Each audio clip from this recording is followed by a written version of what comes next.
Yesus serahku.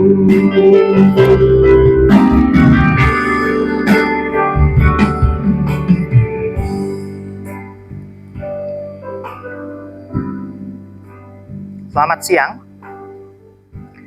Suara saya kedengeran? Oh, pakai mikrofon ya.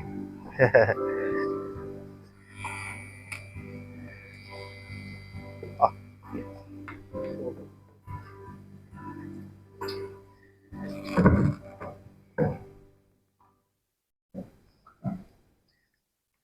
Ya. Cek satu. Oke, selamat siang. Izinkan saya menyampaikan membangun spiritualitas. Ini bukan hal yang mudah. Saya ikut pemuritan dulu bersama rekan-rekan dari tim Keller, Redeemer Presbyterian Church yang ada di Manhattan. Belajar beberapa bulan di sana untuk membangun suatu kehidupan spiritualitas yang memang kelihatannya orang Kristen sering abaikan. Membangun spiritualitas bukan membangun doa, bukan sekedar rutin baca Alkitab, bukan sekedar rajin pelayanan, bukan sekedar rajin ke gereja, karena ternyata hal-hal tersebut disinyalir tidak pernah mengubahkan orang. Sebab itu izinkan saya hari ini menyampaikan membangun spiritualitas berdasarkan apa itu Injil. Mari kita berdoa bersama-sama. Allah Bapa Surgawi, Allah yang kami sembah dalam Trinitarian, Engkau Allah yang berinkarnasi dalam rupa Kristus Yesus, dan yang juga mengutus Roh Kudus-Mu, supaya kami diterangi mata hatinya, supaya kami melihat yang benar di tengah-tengah kesesatan dunia, supaya melalui anak-Mu doa-doa kami disampaikan, sebab Ia adalah Imam Besar Agung. Izinkan kami mencicipi firman Tuhan hari ini, dan kami dikenyangkan, bahkan beroleh jalan keluar. Buat kami semakin dalam mengenal Engkau, jangan biarkan kami di tempat yang dangkal, buat kami tenggelam, mengenal Engkau secara pribadi. Di dalam nama Tuhan Yesus Kristus memberkati rekan-rekan persekutuan doa di tempat ini. Amin. Mari kita buka bersama-sama dalam Roma 1 ayat yang ke-16 sampai 17. Di sini dijelaskan definisi Injil. Apa itu Injil? Injil bukan kitab orang Kristen. Ya. Injil bukan kitab orang Kristen. Roma 1:16 sampai 17, di situ jelas dijelaskan definisi Injil. Bagi orang Katolik, Deuterokanonika atau Alkitab kitab-kitab yang nggak masuk orang Protestan itu kanonik, yaitu yang masuk ke dalam jajaran kitabnya orang Protestan, juga mengutip dari tulisan definisi Injil ini. Mari kita baca bersama-sama Roma 1 ayat 16 dan 17. 1, 2, 3. Sebab aku mempunyai keyakinan yang kokoh dalam Injil, karena Injil adalah kekuatan Allah yang menyelamatkan setiap orang yang percaya. Pertama-tama orang Yahudi, tetapi juga orang Yunani. Sebab di dalamnya nyata kebenaran Allah yang bertolak dari iman dan memimpin kepada iman, seperti ada tertulis sama-sama, orang benar akan hidup oleh iman. Oke, baca. Kebaca. Oke, kebaca ya.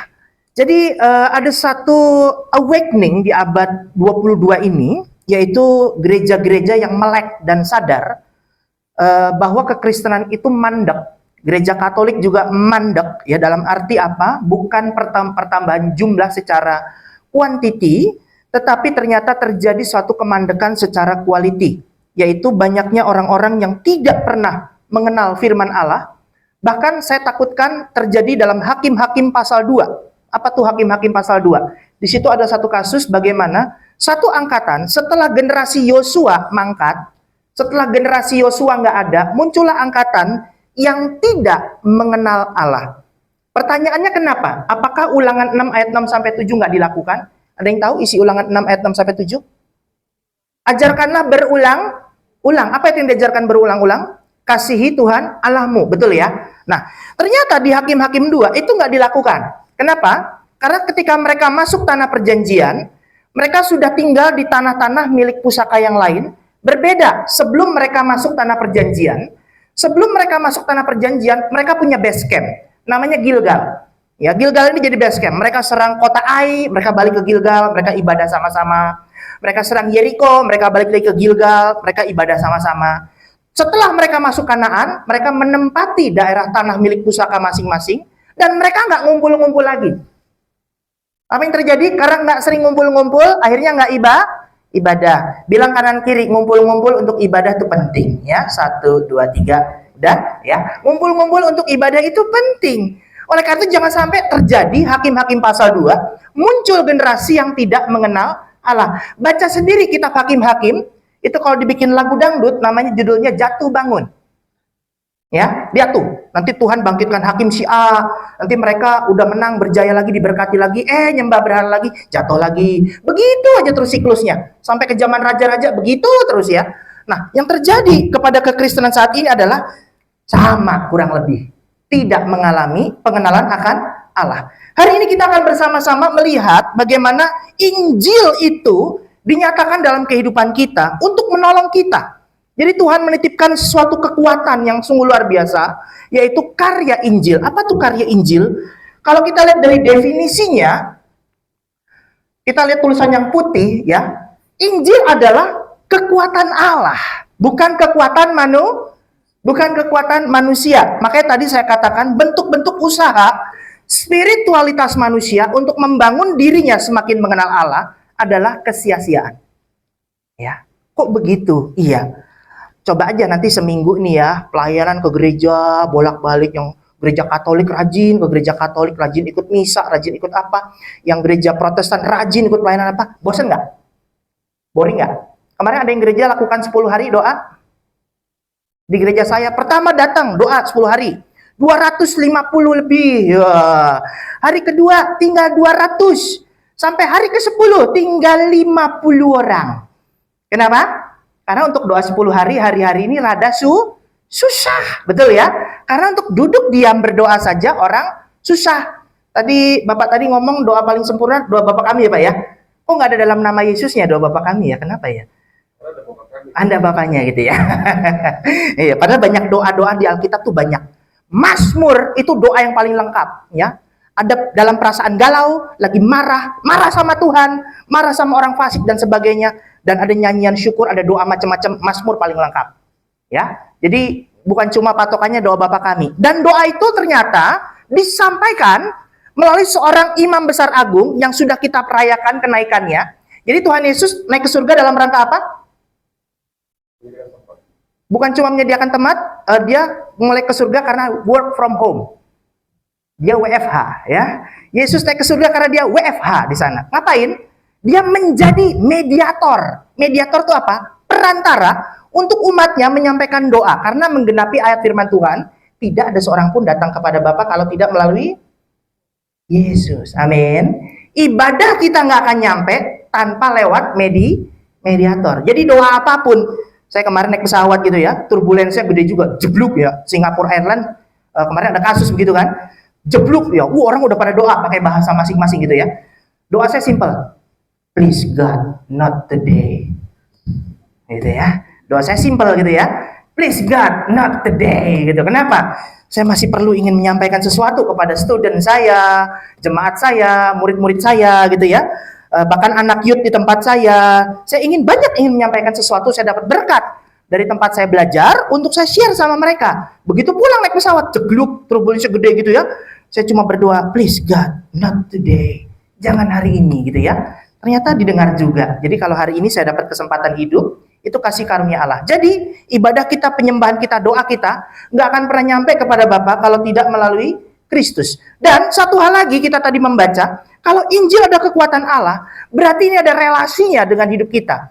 Karena lihat efeknya, Injil yang ada kekuatan Allah itu menyelamatkan. Siapa yang diselamatkan?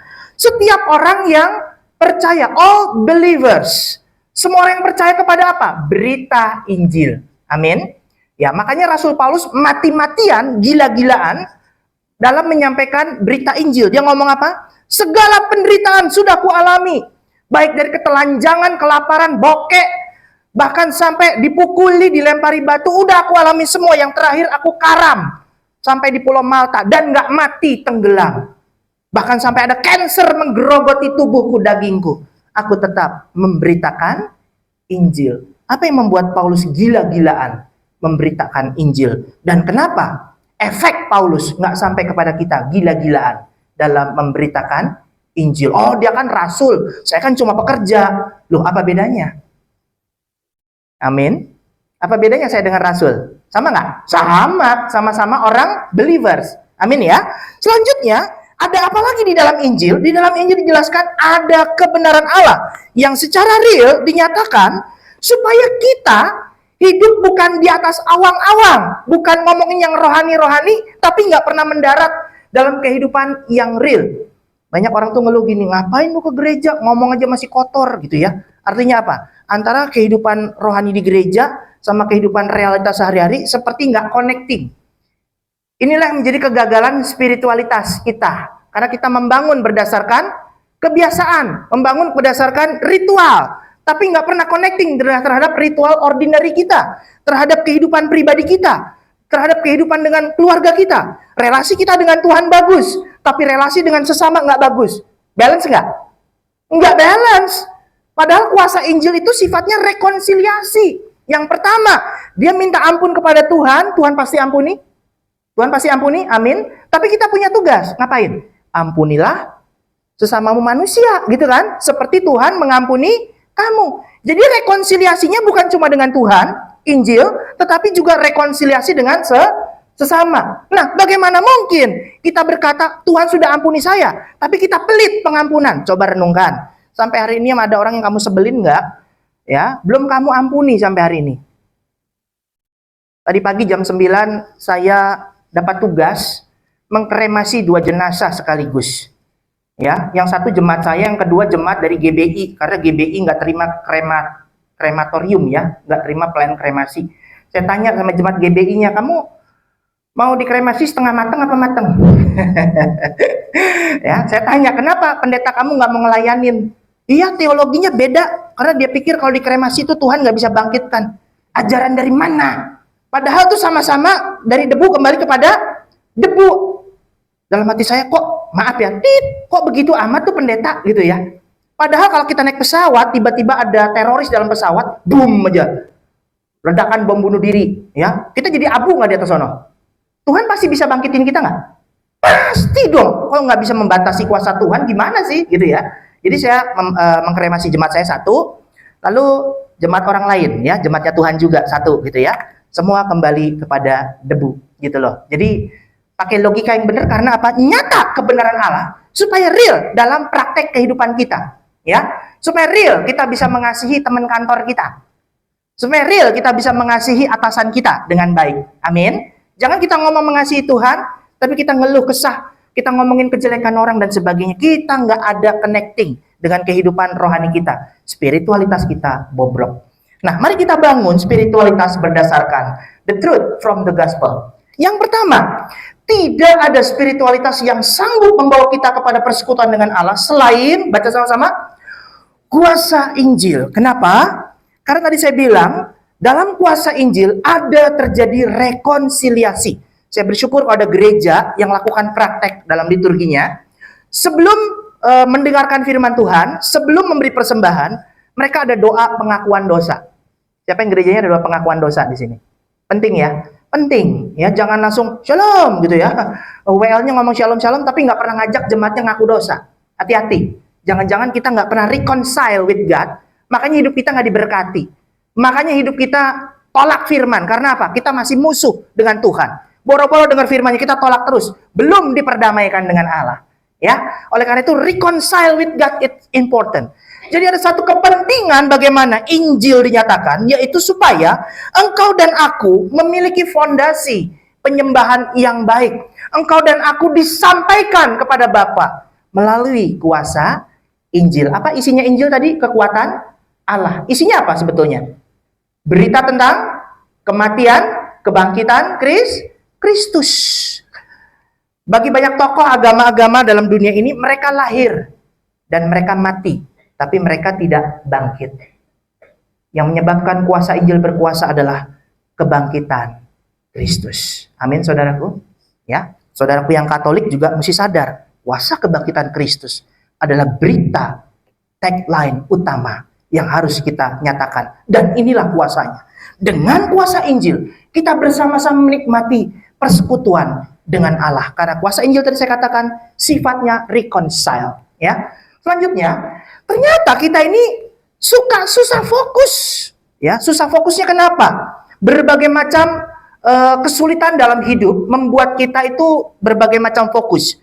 Coba siapa sih ibu-ibu rumah tangga ada di sini ya? Ibu rumah tangga juga, karyawan juga, gitu ya. Apalagi pelayanan juga di gereja. Itu kira-kira bagi isi kepalanya gimana? Bersyukur kalau itu seorang wanita, dia multitasking. Saya lihat istri saya sambil nyetir mobil, sambil bisa handphonean gitu, sambil betulitas anaknya.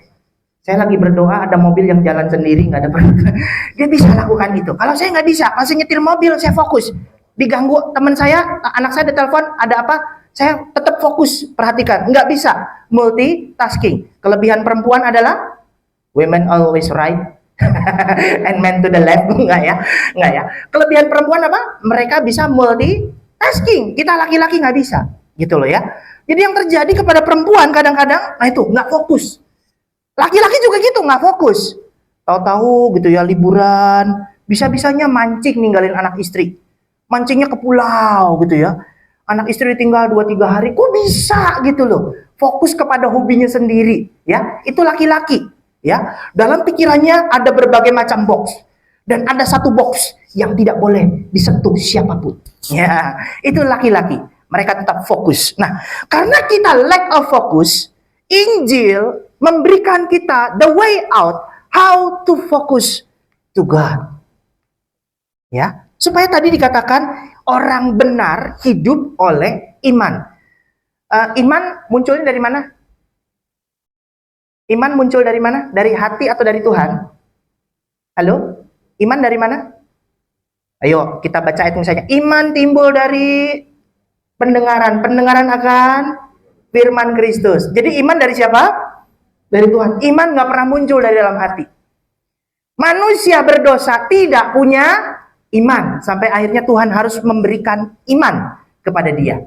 Dan bentuk iman yang real adalah kuasa Injil. Amin saudara. Nah, seperti orang yang membangun dirinya rumah di atas batu. Kita tentu ingat perumpamaan ini ya. Orang yang membangun rumah di atas pasir dengan di atas batu ya. Jadi kalau kita melihat poin kedua dalam kuasa Injil membangun spiritualitas itu, yang kedua melalui spiritualitas kekuatan Allah, kuasa Injil ya, kekuatan Allah, kuasa Injil itu ternyata sifatnya lebih unggul daripada legalistik dan liberalistik hasil pikiran manusia. Apaan tuh? Apakah itu sejenis apa? Legalistik dan liberalistik? Saya jelasin sedikit. Legalistik, lakukan dulu semua perintah Tuhan, maka kamu diberkati. Itu legalistik, guys. Ya. Kalau liberalistik, udah tenanglah, bikin dosa dikit, nanti juga Tuhan ampuni, Tuhan tuh penuh kasih karunia, tenang aja. Kita jangan jatuh ke salah satu ekstrim. Liberalistik yang mengagung-agungkan kasih Tuhan, legalistik yang mengagung-agungkan kekudusan Tuhan. Seharusnya dalam kuasa Injil, kan tadi sifatnya reconcile ya, Injil itu ya. Legalistik dan liberalistik dipertemukan. Kita menyembah Allah yang kudus, sekaligus menyembah Allah yang penuh kasih. Nggak boleh cuma satu. Harus dua-duanya. Kita harus punya konsep Allah yang kudus dan konsep Allah yang penuh kasih. Oleh sebab itu, Injil lebih unggul dari itu semua. Karena lewat kuasa Injil, kita mengalami kasih karunia yang bisa mengerti paradoks ini. Anda tahu arti paradoks? Dua hal yang saling bertentangan, tapi dua-duanya sama-sama benar. Itu artinya paradoks, simpelnya begitu ya. Paradoks artinya apa tadi? Saya ulangi. Dua hal yang bertentangan, tapi dua-duanya sama-sama benar. Dan Injil mempertemukan paradoks ini. Injil mempertemukan legalistik dan liberalistik. Orang-orang yang mengagungkan Tuhan itu kudus, lu mesti bertobat. Ya, tapi di liberalistik nggak apa-apa, kamu orang berdosa, nanti Tuhan kasih kamu, Tuhan ampuni kamu. Dua-duanya mesti ketemu. Amin saudaraku. Ini kuasa Injil mempertemukan itu semua. Lalu bagaimana kita membangun diri kita yang kita sendiri udah jatuh dalam kehidupan beragama? Di sini saya jelaskan sedikit perbedaan agama dengan orang-orang yang mengalami kuasa Injil. Dia dalam kehidupan beragama, Saya taat, maka saya diterima. Betul ya? Padahal di dalam kuasa Injil, saya diterima. Karena itu saya, beda nggak value-nya? Value-nya beda. Lihat yang kedua. Orang yang beragama terjatuh dalam motivasi, dalam rasa takut. Karena dikit-dikit kita akan mengalami ketakutan. Nggak boleh ini loh, nggak boleh itu loh. Nanti kamu begini, begitu loh. Waduh, dan sebagainya. Kita mengalami rasa takut oleh karena banyak aturan-aturan dalam agama yang pada dasarnya yang memang ada di Alkitab. Tapi kita kejebak dalam legalistik. Ya, kita lihat di Injil, motivasinya gimana? Ternyata dalam Injil kita mengalami sukacita melimpah dan ucapan syukur. Kamu nggak perlu ada rasa ketakutan. Maka digenapi perkataan firman Tuhan, dalam dirimu bukan ada roh yang ketakutan, tapi roh yang lebih besar dari dunia ini. Amin. Nah, itu yang sebetulnya kuasa Injil gitu ya. Dalam agama, saya taat supaya dapat sesuatu dari Tuhan. Betul? Betul ya? Kenapa kamu? Oh, saya udah doa nih, nikah udah 10 tahun nggak punya anak. Doa lagi. Pasti kamu ada dosa, beresin dosa kamu, doa lagi. Banyak-banyak jadi saluran berkat. Banyak-banyak melayani Tuhan. Itu ajaran agama. Tapi dalam Injil, saya taat untuk mendapatkan Allah. Amin. Pernah dengar lagu Allah sumber kuatku? Hanya kau milikku di surga. Kalau kata-kata itu ada pada kita, artinya kita sudah mengalami kuasa Injil. Selain kau tidak ada yang lain. Ya, there is none like you gitu loh. Tidak ada sepertimu. Tidak ada yang sebanding dengan engkau. Ini orang-orang yang mengalami kuasa Injil. Selanjutnya kita lihat dalam agama, gambar diri kita. Kita mesti begini, mesti begitu, jaga moral dan sebagainya. Dan kadang-kadang kita seperti orang Farisi, nganggap diri kita lebih baik daripada orang lain. Coba kita yang udah pernah pelayanan, kita yang hari ini pelayanan, kita menganggap orang-orang yang belum pelayanan selevel kita nggak? Kadang-kadang enggak kan? Wah, mereka nggak ikut training, nggak ikut doa, mereka nggak ikut pelatihan ini. Mereka cuma jadi jemaat biasa yang 3D. Apa 3D? Datang, duduk, diam, dadah. Gitu ya. Kita nganggap mereka biasa aja, jemaat biasa aja gitu ya. Padahal kita yang pelayanan itu kita merasa lebih rohani. Belum tentu. Karena kamu jatuh kejebak dalam legalistik agama. Ya, ini yang terjadi. Tapi kita lihat kuasa Injil. Gambar diri kita. Lewat kuasa Injil, kita mengalami satu keutuhan. Karena ada pribadi yang rela mati buat saya, karena saya ini nggak sempurna. Saya bersyukur kemarin khotbah di City Light Church di Rawabuaya ya, di gedung orang tua grup. Mereka pasang spanduk bagus banget. Anda tidak perlu sempurna untuk ada di sini. Keren banget di gereja gitu ya. Saya tahu WL-nya udah kawin cerai 3 kali. Gitu. Tapi ada yang keempat kali nggak dia? Enggak, dia nggak lakukan itu. Dia dimuridkan di gereja itu. Ya, dia dimuridkan di gereja itu. Dan dia bertumbuh. Dan gereja itu diperuntukkan untuk the unchurched people. Orang-orang yang nggak suka ke gereja, orang-orang yang nggak merasa dirinya diterima di gereja, orang-orang yang nggak merasa layak masuk gereja. Jadi the church for the unchurched people. Orang-orang yang kumpul dalam gereja, tapi isinya orang-orang yang kadang-kadang dianggap marginal di dalam gereja. Ada beberapa teman yang saya tahu di situ gay, ya. Sorry, kalau di gereja kita masuk, sorry ada banci aja masuk gitu ya. Kira-kira kaum wanita cepet-cepet amanin tas nggak? Kita aja susah terima orang ya, padahal kasih itu terima orang apa adanya, betul nggak? Tapi kenapa orang tua kita nanti kalau pilih jodoh ya kalau bisa yang sesuku ya, gitu ya, betul ya? Orang tua kita udah kasih doktrin sama kita, orang tua kita nggak ngerti kuasa Injil. Kalau bisa yang sesuku sama kita, satu ras dengan kita, jangan beda suku, gitu. Kita udah digituin ya. Yang terjadi kita nggak mengalami reconcile dalam kuasa Injil. Betul apa betul ya? Yang terjadi seperti itu. Nah, jadi ini tim Keller, saya pulang-pulang tuh hanya untuk dengan departemen literaturnya Perkantas, sorry bukan promo, kami sedang berusaha untuk memuridkan anak-anak muda lewat Gospel in Life. Ini adalah bahan pemuritan untuk rekan-rekan yang ingin mengalami kuasa Injil dalam 8 sesi. Ya, kami sedang melakukan kegerakan ini lewat City to City Indonesia yang baru beberapa minggu lalu diadakan di Bali. 280 gereja dan 600 lebih dari para pendeta ikut dalam acara ini untuk mengikuti seminar 10 hari. Seminarnya berapa hari? 10 hari di Bali untuk mengikuti hidup yang mengalami kuasa Injil. Ternyata nggak mudah gitu ya. Saya pikir bukunya tipis, 8 sesi, ternyata sangat sulit. Sangat sulit, karena apa? Kita nih daging, firman itu begitu rohani. Gimana yang daging ini bisa nempel dengan hal yang rohani? Dan salah satu contoh yang terbaik, yang rohani bisa menjadi daging, siapa? Siapa dia? Kristus. Dia satu contoh yang sangat indah. Dia adalah yang roh, tapi bisa jadi darah dan daging. Oleh sebab itu, jadi orang Kristen, jadi orang Katolik, jangan benci hal-hal materi. Wah, duit itu jahat apa baik? Duit jahat apa baik? Bisa jahat nggak duit? Bisa, kalau kita jadi hambanya, ya. Tapi kalau kita ngomongnya apa? Tuhan Yesus ngomong, buatlah persahabatan dengan mamon. Kata persahabatan di situ, manfaatin mamon, manfaatin duit untuk apa? Cari teman sebanyak-banyaknya. Keren ya Tuhan Yesus ya. Jadi kita ada di bawah daripada kuasa untuk mengerti bahwa ternyata hal-hal yang materi itu nggak selamanya jahat. Buktinya Yesus mau datang dalam rupa darah dan daging, dalam rupa materi. Berarti kita nggak nolak materi sebetulnya. Cuma gimana caranya? Firman Tuhan yang rohani itu mendarat dalam kehidupan kita yang realistik ini. Kadang-kadang kita begitu sulit ya. Kasihilah musuhmu, itu kan rohani banget. Pertanyaan, kalau kita mengasihi seseorang, apa kita sudah menganggap dia musuh kita gitu kan? Kan belum tentu gitu ya, kalau kita berpikir demikian. Nah, ini adalah perbedaan agama dan Injil yang dijelaskan oleh Tim Keller kepada kita. Semoga jadi berkat. Selanjutnya yang ketiga, spiritualitas kuasa Injil bersifat dinamis dan menuntun untuk hidup benar dengan iman yang benar. Kalimat tadi yang terakhir, orang benar akan hidup oleh iman. Betul ya, ayat 17 ya. Ini artinya apa? Orang benar akan hidup oleh iman, maksudnya orang benar ini mengalami pergeseran hidup dari yang usual menjadi sesuatu yang unusual. Dari yang biasa-biasa aja menjadi sesuatu yang tidak biasa.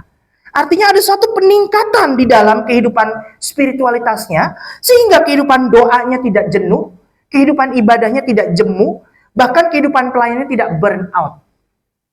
Jadi rekan-rekan yang dikasih Tuhan, kalau hari-hari kita mengalami lesu dalam kehidupan spiritualitas kita, tanyakan, apakah saya sudah mengalami kuasa Injil ya? Mengapa pengetahuan iman saya mandek? Mengapa pengenalan akan Allah terhadap Allah? Saya seolah-olah tidak ada hasrat untuk semakin mengenal Allah. Baca Alkitab aja saya males. Bukankah begitu yang terjadi pada kita? Lagi-lagi kalau kita dengar khotbah, maaf kemarin ada beberapa waktu yang lalu, ada hamba Tuhan yang cukup viral, yang menyampaikan khotbah yang begitu dangkal soal persepuluhan dengan per 2%-an. Ya, saya sedih sekali dengarnya, karena apa? Hamba Tuhan cukup terkenal sebetulnya, tapi mengapa dia memberitakan firman Tuhan hanya untuk cengangas-cengenges yang begitu rese? Ya, jadi sedih sekali. Firman Tuhan jadi dihujat, orang Kristen jadi dihujat. Sebetulnya jelek banget gitu kesaksiannya ya. Tinggal ujung-ujungnya minta maaf. Ini sangat repot. Jadi kalau pengetahuan kita dangkal, kalau kita cuma kasih persepuluhan lalu kita diberkati, kita nggak usah jadi murid Kristus yang memberitakan Injil. Kasih aja persepuluhan ke gereja. Amin. Kita begitu dangkal. Karena apa? Saya heran ya. Pengajaran-pengajaran begitu dangkal, begitu cetek, kok laris, orangnya banyak gitu loh. Tepatlah perkataan Tuhan Yesus. Jalan yang lebar, banyak yang lewat. Anda mau ikut jalan yang lebar apa jalan yang sempit? Saya nggak tahu gitu. Itu pilihan Anda ya. Jemaatnya banyak banget, pengikutnya banyak banget, artinya kualitasnya bobrok. Saya berani katakan seperti itu. Bukan saya menghakimi, ya. Karena banyak hamba-hamba Tuhan ternyata tidak bertanggung jawab yang mengatasnamakan dirinya hamba Tuhan. Ada hamba Tuhan yang katanya naik turun surga. Padahal Alkitab dengan jelas ngomong, sebuah kesaksian akan sah apabila disaksikan oleh 2 atau 3 orang. Kalau ditanya, kamu naik ke surga, siapa saksinya? Sendiri. Sah nggak kesaksiannya? Anda bisa anggap itu tidak valid. Hari-hari ini kembalilah kepada doktrin yang ortodoks. Doktrin dalam pengakuan iman rasuli. Saya ngajak kita kembali untuk kembali berfokus kepada Injil. Kehidupan spiritualitas kita harusnya semakin dinamis. Nggak ke level itu toh. Kemarin saya kaget ada jemaat ikut doa 10 hari. Pak, kita nunggu datangnya Roh Kudus lagi ya? Saya kaget gitu ya. Lu udah sekian lama ke gereja nunggu lagi Roh Kudus. Emangnya Roh Kudus kayak pembantu rumah tangga? Setiap lebaran izin pulang kampung, lalu balik lagi. Enggak ya saudara ya. Nanti baca di rumah Efesus 4. Roh Kudus termaterai dalam diri kita. Dia tidak keluar masuk, amin. 1 Korintus berkata, kamu adalah bait Roh Kudus. Yang diinginkan Allah tinggal di dalam kamu. Kalau tadi menyebutkan Tuhan Yesus dalam kisah Natal, dia adalah Allah yang Immanuel. Artinya Allah beserta kita. Tetapi dengan tercurahnya Roh Kudus, Allah yang beserta kita berganti menjadi Allah di dalam kita. Bisa bedakan, saudara? Allah yang tadinya beserta kita, di samping kita, sekarang Allah di dalam kita. Kuasa Injil menuntun kita pada pengenalan Allah lebih dinamis lagi. Oleh karena itu saya ajak saudara untuk lebih dalam mengenal Tuhan, ya. Nah, terus goal kita dengan kuasa Injil ini mau ngapain? Ya, apakah untuk sok-sokan kita semakin tahu Alkitab? Enggak. Kita bukan ngomongin tahu Alkitab, percuma tahu Alkitab, tapi kita nggak tahu menghidupinya. Saya mengajak kita semua menghidupi Injil dan menginjili hidup. Katakan sama-sama, menghidupi Injil dan menginjili. Pekerjaanmu ada relasinya nggak dengan Injil? Ketika engkau urus keluarga, ada relasinya nggak dengan Injil? Ketika engkau pelayanan, ada relasinya nggak dengan Injil? Kembalilah kepada Injil yang sejati. Tujuannya cuma satu. Dalam 2 Petrus, semua pekerjaan yang kamu lakukan, segala pelayanan kamu lakukan, segala pelayanan kasih, ibadahmu yang kamu lakukan, bermuara ke sini. Apa ini? Seperti Paulus berkata, yang ku kehendaki adalah mengenal Dia. Amin. Lewat kuasa kematiannya, bahkan lewat kuasa kebangkitannya. Nanti kalau ada yang mau nanya secara personal, karena saya terbatas dengan waktu, silahkan boleh tanya Japri ya. Nomor WA saya ada pada Bapak Raymond di sini ya. Silahkan nanti apabila ada pertanyaan-pertanyaan yang membuat Anda sulit, Bapak Ibu sulit di tempat ini, saya bersedia untuk melayani Bapak Ibu. Talent saya bukan gembala, ya. Talent saya adalah teacher, saya pengajar. Jadi saya pengajar doktrin Kristen. Doakan saya supaya tetap mengajarkan yang benar. Pak, bahas Kristen progresif gampang, nggak usah pusing. Kita ikut perumpamaan Tuhan Yesus, biarkan ilalang tumbuh di antara gandum. Dari buahnya kamu akan tahu mana yang sesat, mana yang bukan. Amin. Kamu nggak usah pusing ada pembelajaran ajaran sesat apapun. Itu tetap bermutasi. Kayak COVID-19 bermutasi terus. Modelnya gonta-ganti terus dan sebagainya. Ya, tapi tetap yang diserang cuma kristologi, ajaran tentang Kristus, dan ajaran tentang Alkitab yang bukan firman Allah. Yang di sini di persekutuan doa ini pegang mana? Alkitab adalah firman Allah atau Alkitab berisi firman Allah? Ayo pegangnya mana? Pak, ini berisi firman Allah. Karena apa? Enggak semua kata-kata Tuhan di sini. Ada kata-kata manusia, ada kata-kata iblis, ada nggak?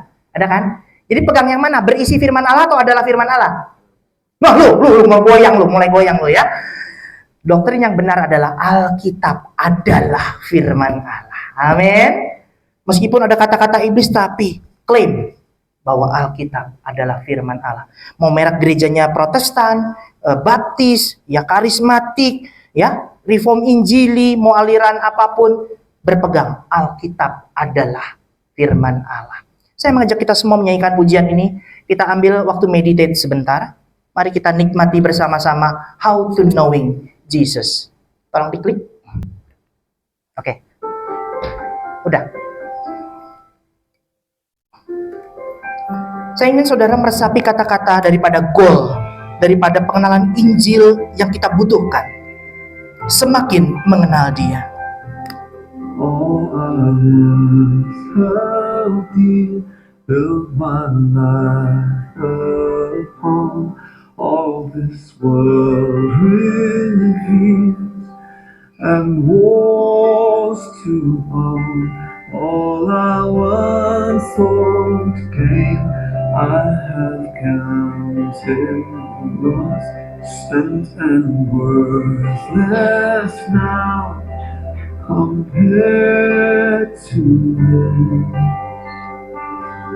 Knowing you, Jesus, knowing you, there is no greater thing. You're my all, you're the best, you're my joy, my righteousness, and I love you, Lord.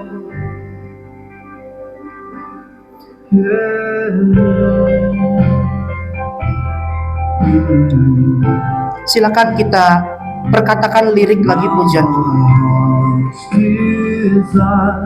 is to know you more, to be found in you, and all that's yours, to possess by faith what I could not have, all surpassing gift of righteousness.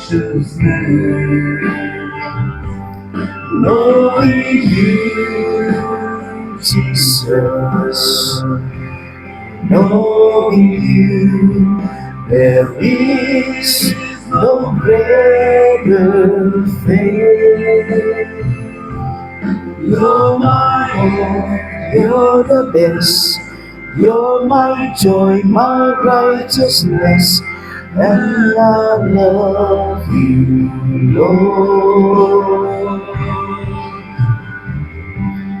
oh, to know the power Of your risen life, and to know you in your suffering, to become like you in your death, my Lord. so with you to live and never die. Everybody say, knowing you, Jesus, knowing you, Jesus, knowing you, there is no greater thing. You're my all, you're the best, you're my joy, my righteousness, and I love you. You're my joy, my righteousness.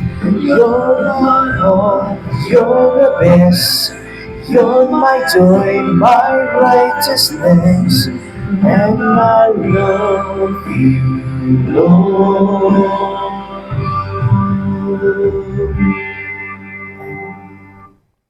Saya mengajak kita berdoa. Bapa Surgawi, terkutuklah orang-orang yang tidak memberitakan Injil sesuai dengan inti Injil itu sendiri. Banyak orang yang memanfaatkan pemberitaan firman-Mu, tetapi mereka sedang memberitakan diri mereka sendiri. Mereka adalah nabi-nabi palsu, mereka adalah pengajar-pengajar palsu, dan celakanya kami percaya dengan perkataan mereka. Oleh sebab itu, buatlah kami peka dengan kuasa Injil yang sejati, kuasa Injil di mana inti beritanya adalah Kristus yang menderita, Kristus yang mati, Kristus yang bangkit, dan Kristus yang mengutus kuasa Roh Kudus-Nya hingga hari ini menjaga pemberitaan Injil menjadi yang sejati. Seperti yang ditakutkan oleh Rasul Paulus kepada jemaat Galatia, aku heran mengapa hatimu lekas berbalik kepada Injil, padahal itu bukan Injil. Mari rekan-rekan persekutuan doa di tempat ini, mari kita refleksikan, sudahkah hidup kita berpadanan dengan Injil? Sudahkah hidupmu direkonsiliasi oleh kuasa Injil? Sudahkah engkau mengalami sukacita oleh kuasa Injil? Kristus menawarkan, pikulah kuk yang kupasang dan belajarlah kepadaku, sebab aku rendah hati dan lemah lembut. Sebab kuk yang kupasang kepadamu itu enak. Saudara tahu kuk itu apa? Kuk itu adalah Injil yang sejati, yang tidak membawa engkau kepada Taurat yang begitu legalistik, karena tidak ada satupun yang sanggup melakukannya. Mari nikmati kuasa Injil, mari alami kuasa Injil sebagai orang-orang yang merdeka, sebagai orang-orang yang dibenarkan oleh kuasa Kristus. Jadilah berkat dalam pekerjaanmu, jadilah berkat dalam keluargamu. Di dalam nama Tuhan Yesus Kristus kami berdoa. Amin. Tuhan berkati.